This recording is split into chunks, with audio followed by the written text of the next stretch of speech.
Hello friends, welcome to smile talk paramedical channel. Friends, ನಿನ್ನೆ ಒಂದು ಪ್ರಕಟಣೆಯನ್ನು ಆದೇಶವನ್ನು ಹೊರಡಿಸಲಾಗಿತ್ತು. ಯಾರೆಲ್ಲ ಇವಾಗ ಒಂದು ಅಪ್ಲಿಕೇಶನ್ ಹಾಕಿ ಎಲ್ಲ ಪ್ರೊಸೀಜರ್ಗಳನ್ನು ಕಂಪ್ಲೀಟ್ ಮಾಡಿರುವಂಥ ಅಭ್ಯರ್ಥಿಗಳು, ಕಿರಿಯ ಆರೋಗ್ಯ ಪ್ರಯೋಗಶಾಲಾ ತಾಂತ್ರಿಕ ಅಧಿಕಾರಿ ಇರ್ಬೋದು, ಮತ್ತು ಫಾರ್ಮಸಿ ಅಧಿಕಾರಿ ಇರ್ಬೋದು, ಮತ್ತು ಪ್ರಾಥಮಿಕ ಆರೋಗ್ಯ ಸಂರಕ್ಷಣಾ ಅಧಿಕಾರಿ ಇರ್ಬೋದು, ಈಗಾಗಲೇ ಈ ಒಂದು ಅಪ್ಲಿಕೇಶನ್ ಕರೆಯಲಾಗಿತ್ತು. ಕರೆದು ಮುಗಿದಾಗಿದೆ. ಆಮೇಲೆ ಇದನ್ನು ಡಾಕ್ಯುಮೆಂಟ್ ವೆರಿಫಿಕೇಷನ್ಗೆ ಶಾರ್ಟ್ ಲಿಸ್ಟನ್ನು ಮಾಡಿದ್ದಾರೆ. ಇದು ಜಾಬನ್ನು ಕರೆದಿಲ್ಲ, ಆಲ್ರೆಡಿ ಕರೆದಿರೋದನ್ನೇ ಡಾಕ್ಯುಮೆಂಟ್ ವೆರಿಫಿಕೇಷನ್ಗೆ ಕರೆದಿರೋದು. ಇದು ಹೈದರಾಬಾದ್ ಕರ್ನಾಟಕ ಒಂದು ವೃಂದದಲ್ಲಿ ಬರುವಂಥದ್ದು ಮತ್ತು ಹೈದರಾಬಾದ್ ಕರ್ನಾಟಕದ ಸ್ಥಳೀಯ ವೃಂದದಲ್ಲಿ, ಅಂದರೆ ಮಿಕ್ಕಿ ಉಳಿದಿರುವಂಥ ವೃಂದದಲ್ಲಿ ಬರುವಂಥ ಒಂದು ಆದೇಶದ ಒಂದು ಡಾಕ್ಯುಮೆಂಟ್ ವೆರಿಫಿಕೇಷನ್ ಇದು ಹೊಸದಾಗಿ ಅಪ್ಲಿಕೇಶನನ್ನು ಕರೆದಿಲ್ಲ. ಆಮೇಲೆ ಇದಕ್ಕೆ ನೀವು ಹೋಗಬೇಕು ಅಂತಂದರೆ ಈಗೇನು 11ನೇ ತಾರೀಕಿನಿಂದ 16ನೇ ತಾರೀಕು ತನಕ ಒಂದು ಟೈಮಿಂಗನ್ನು ಕೊಟ್ಟಿದ್ದಾರೆ ಆಯಾ ಒಂದು ಜಾಬ್ಗಳ ಹುದ್ದೆಗಳ ಆಧಾರದ ಮೇಲೆ.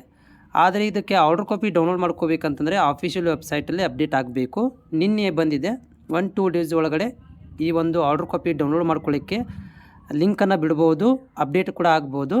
ನೀವು ಕಾಯಬೇಕಾಗುತ್ತೆ, ವೆಬ್ಸೈಟನ್ನು ನೋಡಬೇಕಾಗುತ್ತೆ. ನಾನು ಡಿಸ್ಕ್ರಿಪ್ಷನ್ ಲಿಂಕನ್ನು ಕೊಟ್ಟಿರ್ತೀನಿ, ಅಲ್ಲಿ ಹೋಗಿ ನೀವು ಈ ಒಂದು PDF ಡೌನ್ಲೋಡ್ ಮಾಡ್ಕೊಳ್ಬೋದು. ಆಮೇಲೆ ಅಲ್ಲೇ ಕೂಡ ಏನು ಮಾಡ್ತಾರೆ ಅಂದರೆ ಅವರು ಲಿಂಕನ್ನು ಅಪ್ಡೇಟ್ ಮಾಡ್ತಾರೆ. ಆ ಲಿಂಕಿಗೆ ಹೋಗಿ ನೀವು ಯಾರು ಡಾಕ್ಯುಮೆಂಟ್ ವೆರಿಫಿಕೇಷನ್ ಹೋಗಬೇಕಂತಿದ್ದೀರಾ ಅಂಥವರು.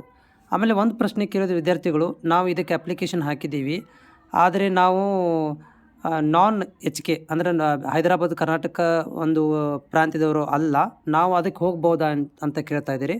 ಸೊ ಇಲ್ಲ, ಅದಕ್ಕೆ ನೀವು ಅಪ್ಲಿಕೇಶನ್ ಹಾಕಿದರೆ ಆಮೇಲೆ ನೀವು HKದಲ್ಲಿ ಎಲಿಜಿಬಿಲಿಟಿ ಇದ್ದರೆ ನೀವು ಹೋಗ್ಬೋದು.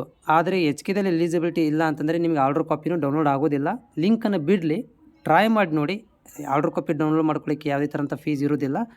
ಅದು ಮುಂದಿನ ದಿನಗಳು ನಿಮ್ಗೆ ಗೊತ್ತಾಗುತ್ತೆ. ಬಟ್ ಇದು ನಾನ್ HK ಅಭ್ಯರ್ಥಿಗಳು ಈ ಒಂದು HKಗೆ ಟ್ರೈ ಮಾಡೋದು ತುಂಬ ಕಷ್ಟ ಆಗುತ್ತೆ, ಯಾಕಂದರೆ ಅವರು ರಿಸರ್ವ್ ಇರುವಂಥದ್ದು ಆ ಒಂದು ಸೀಟುಗಳು.